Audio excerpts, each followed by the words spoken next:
On my Latin 1 class many years ago in high school, I remember how our teacher, Father Miles Parsons, had a favorite saying. By the way, Father Miles, a Capuchin Friar, lived here and served here at St. John's. He died here in 1998. But I remember Father Miles saying, he would say to the class, all good things come in threes. And so whether it was a list of vocabulary words or some Latin phrase, Father would have the class recited aloud 3 times.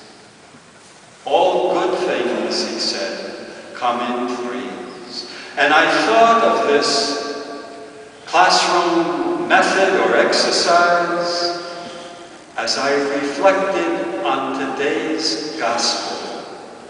Why? Because as we just heard, it was the 3rd appearance by Jesus to his disciples after having been raised from the dead. And I recall, as I'm sure you do, that it was just last Sunday when we read of the first 2 appearances. The first was when the disciples were locked behind closed doors, you remember? They were fearful, they were confused, and Jesus appears in their midst, coming through the locked doors, and says to them, "Peace be with you."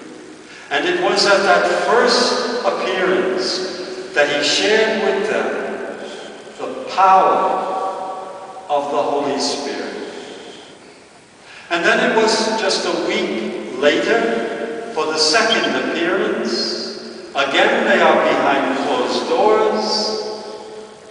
Jesus appears. And we hear St. Thomas's profession of faith, "My Lord and my God." And here it is, the 3rd time he appears. But they are not locked behind closed doors, are they? They are out on the lake. They are fishing. And as we heard, they weren't doing very well. But their luck is going to change, because they look towards the shore, and what do they see? They see a man standing there. And this man calls out to them, almost saying, "You're doing it all wrong. Cast your net to the right side of the boat, and you will catch something." We can imagine that they looked at him. They weren't sure yet as to who he was. They looked at him and must have said, "What does he know?"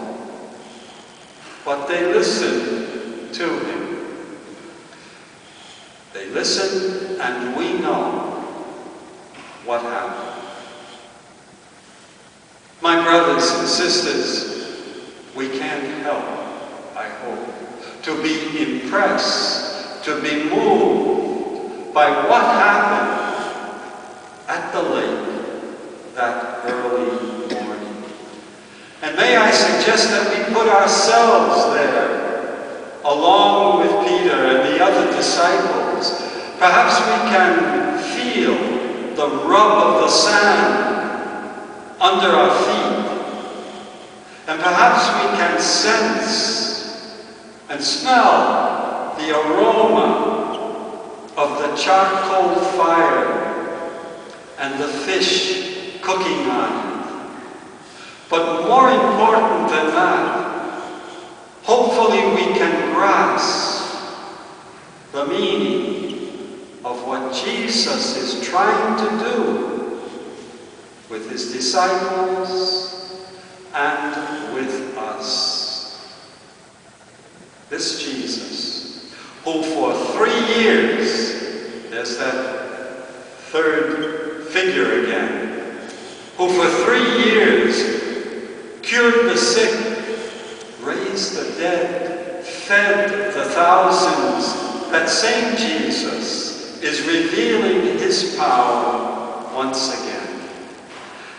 That Jesus, thought by many to be dead, buried, and by some hopefully forgotten, is very much alive and very much present.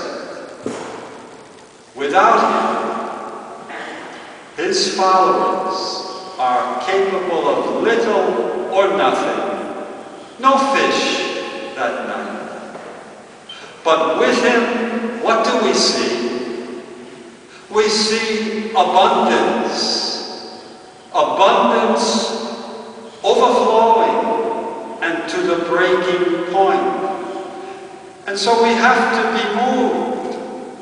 Whether it is ordinary wine that he changes into excellent water, into excellent wine, or empty nets filled to the breaking point, and more important than any of that, souls, needy souls, such as ours, when they respond to Jesus, when they do what the disciples did at the lake, they eventually come to recognize him. They search after him. They take great risks. Remember Peter jumping into the water? And they take the time to sit and break bread with Jesus. His power is felt. His power is revealed. Like it happens to the disciples that morning, it can happen to us. Because when we recognize him, when we go in search of him, and when we sit and break bread with him, what happens? The power of Jesus multiplies, it strengthens, and it transforms. Empower all those who do this, all those who do it, to live the difficult life to which Jesus invites us, to which Jesus calls us. Because it is his power in us that makes us capable of living the Christian life with all that it demands of us. Still more is happening that morning on the lake. And every morning, when you and I encounter God, it is after breakfast, as we heard, when Jesus takes Peter aside for some rather solemn conversation. We have to remember that neither Peter nor Jesus can be expected to forget what happened between the two of them on the night before Jesus died. That night, in the Garden of Gethsemane, it seems that Jesus spoke to Peter without any effect. Peter seems to have forgotten that Jesus spoke and taught peace, nonviolence, love of enemies. And you remember what Peter did that night. He put all of that aside and he picked up his sword and he attacks. That's contrary to what Jesus expects of his followers. And still later that night, you remember that Peter denies Jesus. He says he doesn't even know him. He rejects him 3 times.